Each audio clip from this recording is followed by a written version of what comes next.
I love the game of football.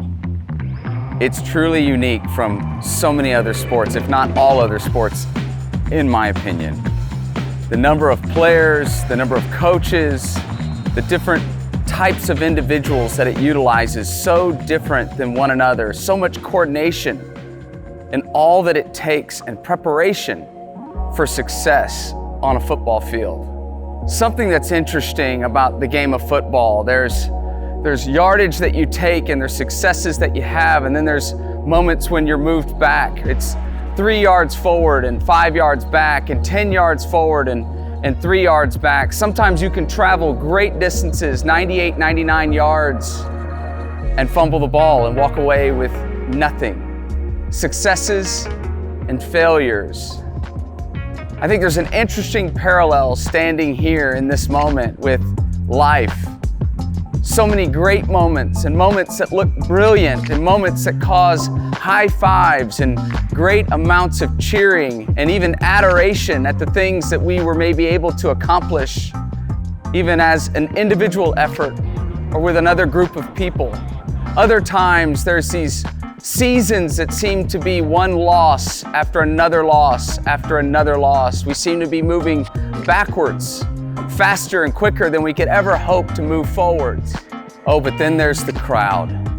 Yes, there are those that are intently taking notes, listening so closely and watching your every move. There are those that are seemingly disinterested, whether you're taking ground or losing it. They seem as though they could absolutely just care less. Then there are those that are so critical. Man, they're passively happy when you seem to do well, but inside they just can't wait for you to fall flat on your face. It's an interesting thing about the crowd too, because most likely they never spent a moment in your shoes. Most likely they never spent 2 minutes in your time of preparation alone. Those moments of strengthening and building and growing your character when there was no one else around and it was just you and Jesus, see? Just you and Jesus. But that crowd can get awfully loud, can't they? And suddenly we can find ourselves reacting and acting in accordance with the collective pressure of what does the group think. It's not just athletes, not even close. Here is a stadium, but for some of you it's a boardroom, it's a classroom, it's another meeting. It's those individuals that you work with, trying to get the collective applause and that pressure. It seems like there are some of us, though, that are able to almost rise up above the noise, almost make a stadium full of people somehow disappear, as though they're so focused on the task at hand. Their job, their role, their purpose transcends the noise of the here and the now. There's something interesting about Jesus. He saw the game of life playing out. It's good moments, it's tragic moments. The very opening play of our existence, a tragic moment.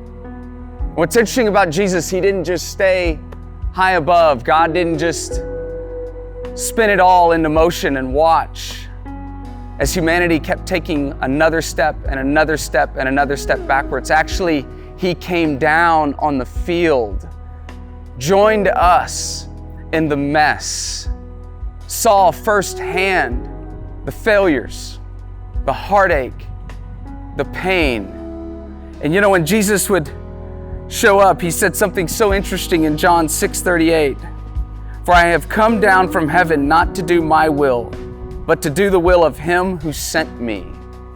Jesus was laser focused, not on the Pharisees, not on the Sadducees, not on those in power, and certainly not the collective voice of the crowd. He was focused on the thoughts and the will of one,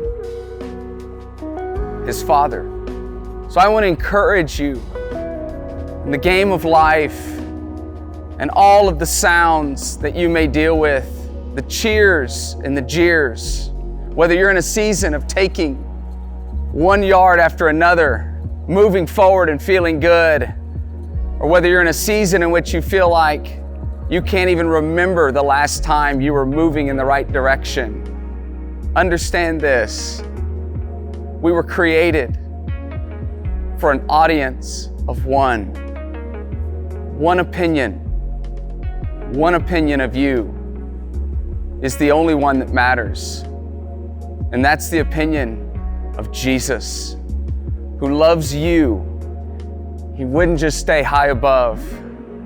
He joined us in the game and paid the ultimate penalty and cost for each and every one of us on the cross, where perfect love met perfect power in the empty tomb.